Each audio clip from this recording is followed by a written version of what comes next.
Hello, All everyone. right. It's time for Bernadetta, everyone's favorite. Actually, I do like Bernadetta a lot. I really like Bernadetta. I have to. Here, actually, hang on. Sometimes. Let's read Bernadetta's description, and then we will talk about Bernadetta. Bernadetta, as a character. The eternal loner, Bernadetta. As soon as Bernadetta inherited House Farley from her father, she withdrew from all political discourse and focused solely on the management of her own territory. Because of this and her penchant for spending long periods of time in hibernation, she became known through the house's history as the Bear of Varley. What a terrible ending for her. Let's find her a nice husband. That's a good name, though. It is a good name. That's it. So Bernadetta, there's a part of my brain that fully understands that Bernadetta is kind of a tragically broken character, but the way her voice actress reads the lines is always so great. I can't help but just be infinitely amused every time Bernadetta does anything. Yeah. No, the voice acting absolutely sells it, and I'm immediately like, I want to protect you and have good things for you.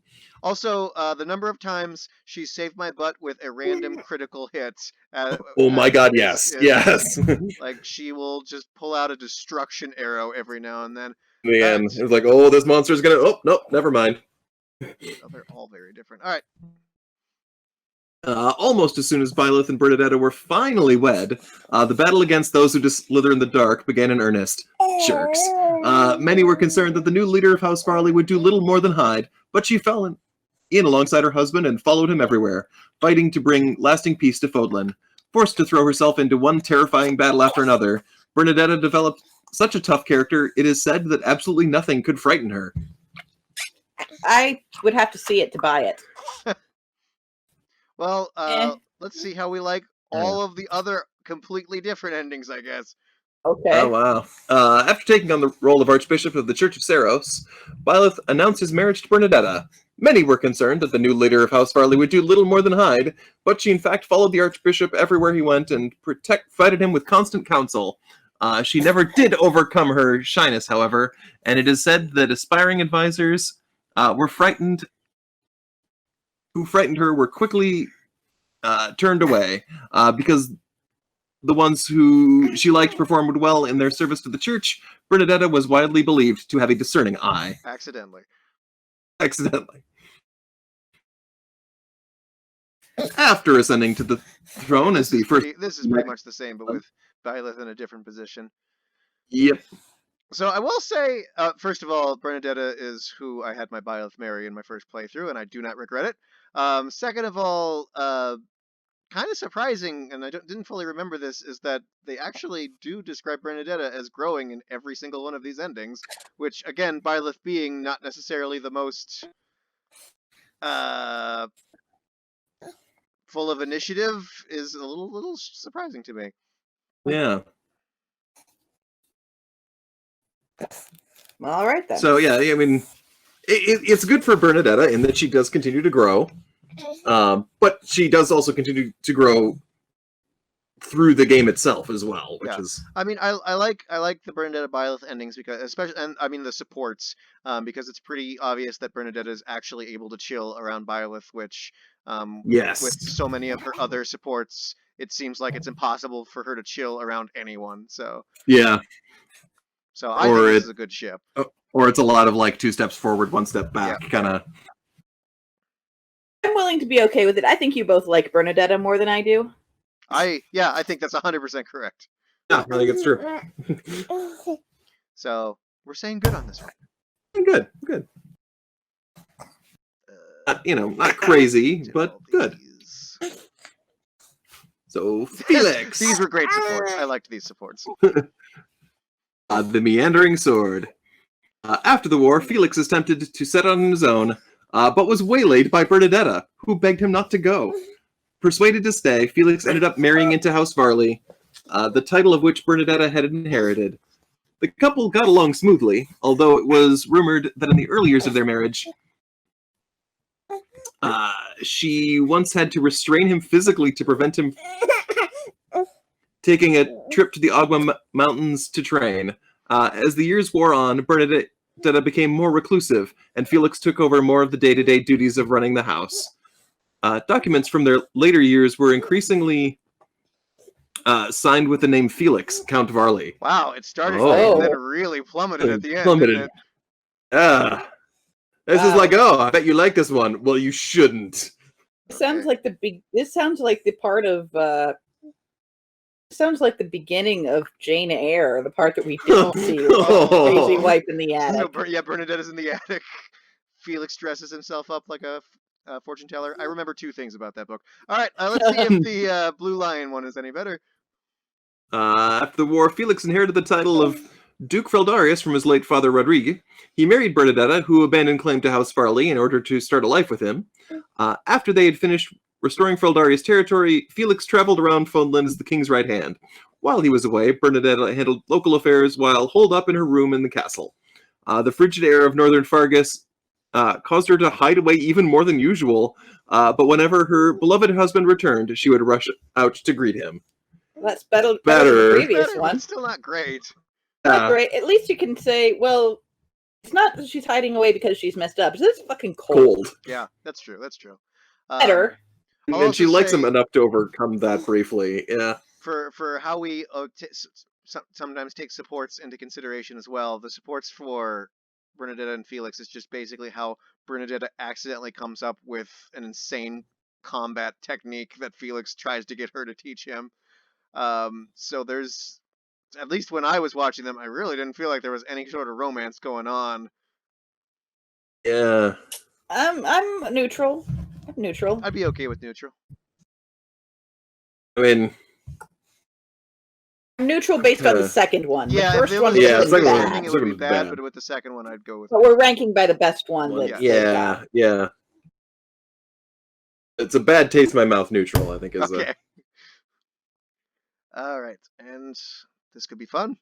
Raphael, yes. The Beast of Leicester.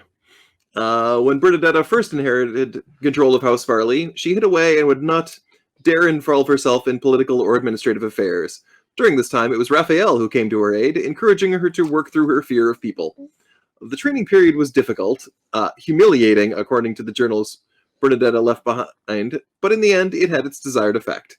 The leader of House Farley became an outgoing and authoritative individual, taking part in public policy. She even took on a very muscular husband. That's great. That's good. That's good. I like that. I wonder It's if they, good. they probably. Oop, go ahead. It's maybe not. It's definitely not the best Bernadetta one we've seen, but it's very heartwarming. I'm curious Yeah. what the Golden Deer ending's probably. No, it's exactly the same. All right. Okay. Yeah, I feel warmed by that. I definitely give this a good. This is a Yeah. very wholesome pairing with two very wholesome Yes. individuals. Yes. Like Raphael is just, if you gave wholesome some fists, that's what he is. Yes. He would raise wonderful children. Yes, he would. He is a wholesome. Huge, wonderful children. Yes. So good. Would Bernadetta actually bear his children, or would it just Wait, like? don't think I about mean, the thought mechanics. is terrifying Never her think to about no the mechanics. end. All right. Anyway, Did we say good? said good. We said Okay. good, yeah. Very good. What? Seth. What? Okay. The Heir of Purpose. After the war, Seth remained at the monastery and dedicated himself to the restoration of the church. He was soon joined by Bernadetta, who abandoned her inheritance to House Farley and took up residence at Garrick Mock to commit to life as a recluse. After the years wore on, Seth wrote many fables, first in his spare time, and then later as his main preoccupation. His stories became famous among children throughout Fodlan. As he gained renown, many began to inquire about the wonderful illustrations that accompanied the writing.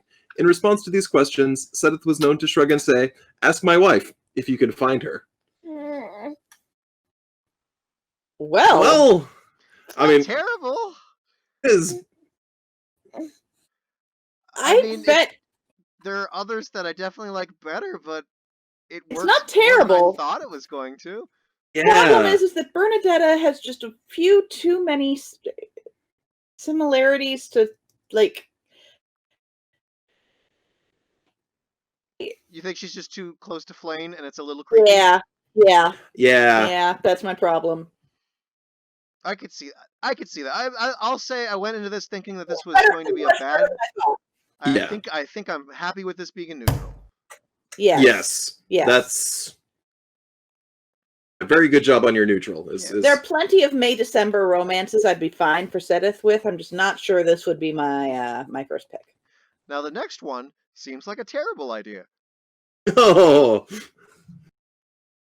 I don't even know who that and the is.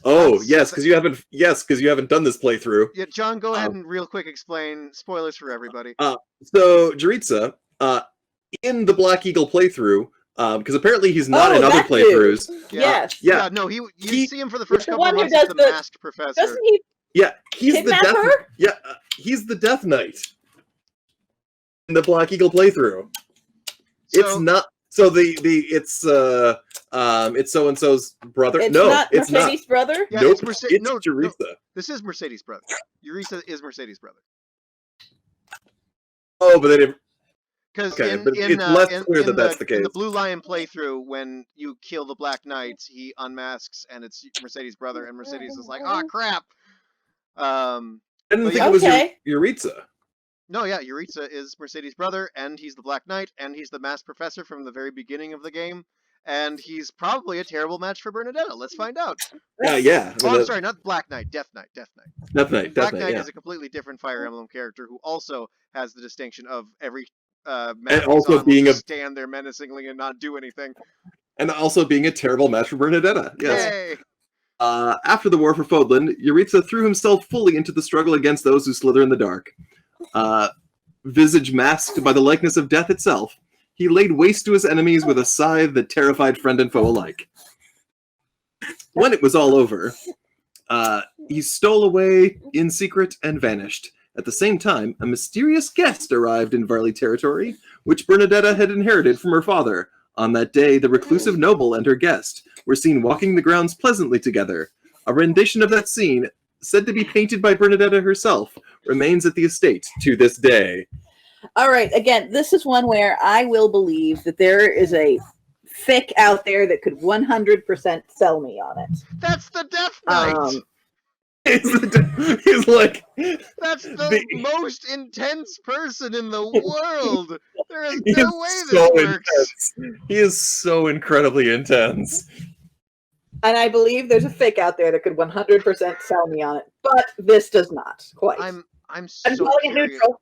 It's like saying if your fear was just about snakes, like I have a fear of snakes, and then hi, I'm Cobra Man, a human snake hybrid. My hands are multiple snakes. Snakes. John, what were these supports like? I'm not even sure how these two would hang out.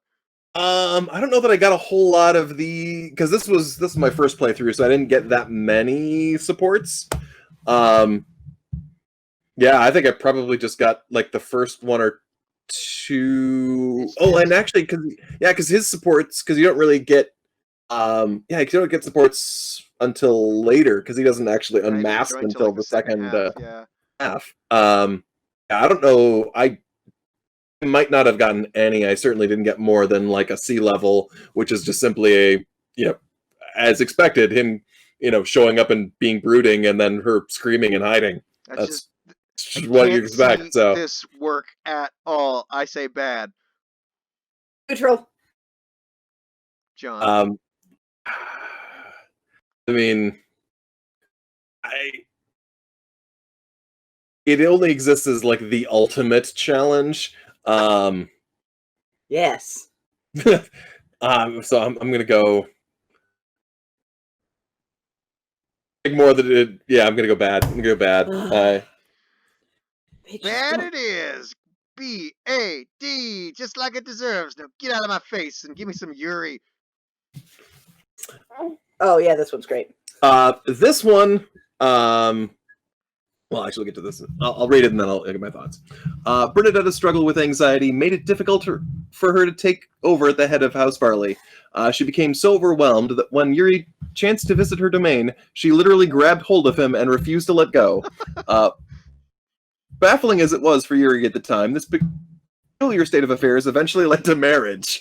The common folk were initially perplexed, but over the years they became grateful for Count Varley's surprising husband. His presence kept her calm and allowed her to deal with her people more frequently and easily. As a result, her talent for governess governance blossomed, and her rule was widely celebrated. Yay! That's incredibly shocking to me, and I would like to say it's pretty clear that Yuri actually does like her because he didn't take over all of her power, which seems like something he would have to hold himself back from. Well, here's their whole background. Which I'll let you as another moment, and then I'll do So yeah, their background is so you know how Bernadetta has like this whole thing about how they her dad like killed the one commoner friend she had as a kid. Yeah.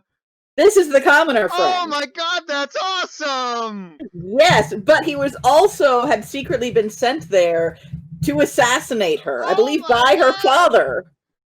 But he didn't do it because he liked her, and so he disappeared instead. And so the father made it seem like he killed him, and so that's been torturing her all this time until she eventually realizes that it's him. Oh, man, I love that when like you learn information about someone in one support, and then it turns out like that information gets clarified in a completely different support. Because like Yuri's support talks a little bit about how like he refused to kill somebody, and that's how he's on the run. And then of course you learn about Bernadetta's one commoner friend. Oh, that's great! Yeah, Okay, and they have really cute. And suddenly this is my favorite one. So throw my wrench into this. So what bugs me about that is it feels like the DLC tried to one up the one that I really, really liked, which was somewhat similar, which was the Bernadetta Ferdinand support, where it is also revealed that once upon a time when they were kids, Ferdinand was engaged to marry a girl, but he didn't. But she was super shy, and he wasn't into it.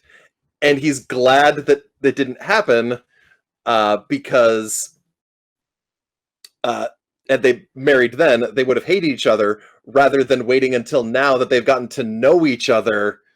And they never would have gotten to know each other and been as happy as they are now that they've become friends. So I saw the Yuri one and was like, you're just deliberately one-upping the Ferdinand one, which was so good. But they one-upped it so well. Especially given that, I would have been more annoyed by that if I thought Ferdinand and Bernadetta were at all a good pair, but they're not, especially where personality-wise, whereas Yuri and Bernadetta would be kind of a great pair. I say the writers are clearly more invested in this pairing than they. All right, fine. I like this. I give this one a good. Yep, definitely a good. It's good. All right, so this is a little tricky because we got to remember all the other Bernadetta ones that we did before, including the surprisingly good Caspar and the surprisingly good Hubert. So I still love the Hubert. And the Caspar one is crack. I'm not sure it's that Yuri's really good. I mean, let me look at Hubert's again. Territory. It's really close. I think I'm gonna give the ever so slight edge to Yuri. Yeah, okay. John. That's the reason, by the way, the reason that they wear matched embroidery of flowers is because it's like because she embroidered little flowers for him at the very end of their supports, because it was a nice thing that she was trying to do for him as a sorry for having been scared the whole time, and he didn't even know what to do because no one had ever given him anything like that before. And then she said, well, you could wear it. He went, okay, I'll wear it, I guess, because that's what you do. Still Yuri. Okay. But Hubert was really good. I stand by my. Listen, I was going in kind of expecting not to like the Bernadetta Hubert one. The fact that it's my incredibly close second is a testament to it. Way, if you were just like blankly looking at the characters on this list, you would not expect Hubert to rank that high. Yeah, I think the Caspar one was really cracky, Caspar but great. Fun, yeah. So are we going Yuri, Hubert, Caspar? I think so. All right. Honorable mention to Raphael. Yeah, and Raphael was the most unambiguously happy one. Yes. All It was a right. nice mayonnaise sandwich. Yes. Hey, Bernadetta, thanks for all them sweet supports.